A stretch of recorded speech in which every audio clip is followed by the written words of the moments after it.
Hey, it's Daryl. You may be wondering what that noise is. It's my super fancy air-cooled hat. And I can turn it up. It's got a meter.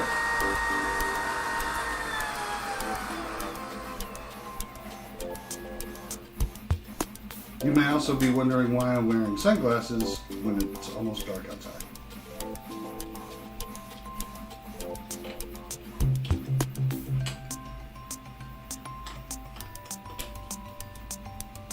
Handy dandy glasses clip on the front. So let's take a tour of the hat.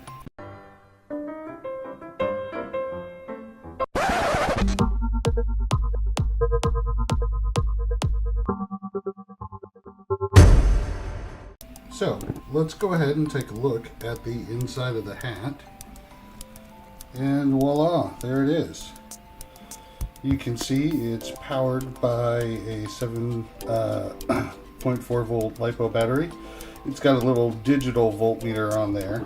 That's because this guy, well, it's on the back so I can't see it, is a voltmeter as well, but I've got a little 3D printed bracket around it that says PSI, you know, steampunk and all. There is the control for, well, the speed control.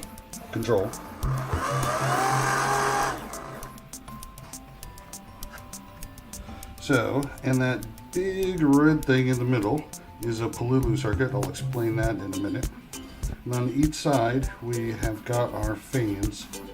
So turn them up, you can see they spin, and they pull air into the hat. And the idea is, along the edges of the hat, you can see right there where there are vents. And those are 3D printed out.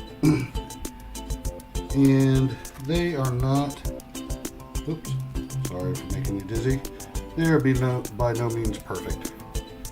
But they seem to allow the hat to at least get my head cool, which is the point.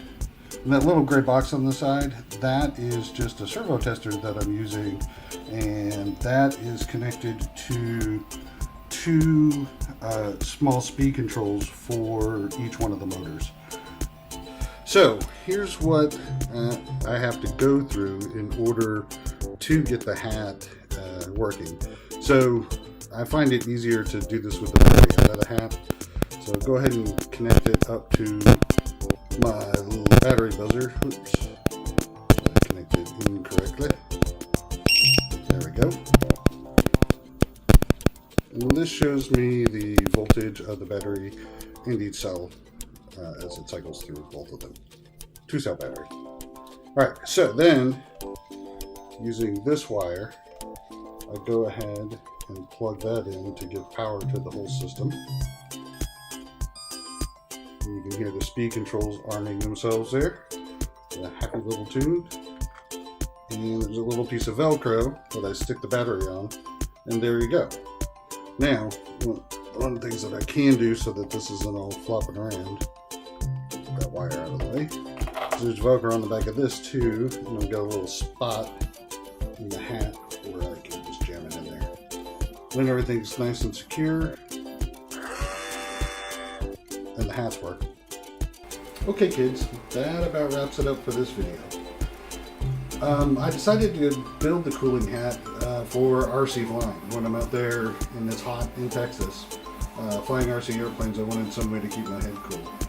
So put it off, and finally got around to actually building it. And I still don't think it's finished. I'd like to add some embellishments, maybe some tubing, copper or brass, maybe copper to match the color of the 3D printed parts. Even though they'll look better than 3D printed parts. With a bit of time and persistence, and let me tell you, it took some persistence. Soldering up that Pololu circuit was difficult, and I went through several of them before I finally got one that was working. And I even stepped up to the bigger one, and that's why it's such a big fat chunk of red shrink tape in there. So after I got out of my head thinking too much about what the end result was going to be, instead of getting in there and just starting doing it, I eventually just started and cut a hole in the hat where I thought the first vent should go.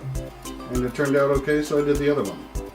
And I was a little nervous about the whole thing, a little intrepidation there, but I went ahead and got over those feelings and built the hat and had the courage to wear it out in front of my friends.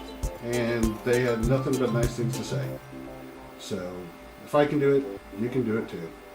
Thanks for watching Rotobear.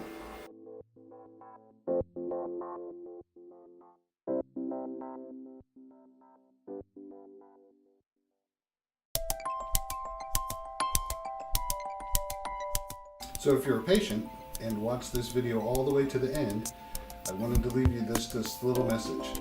Happy Halloween.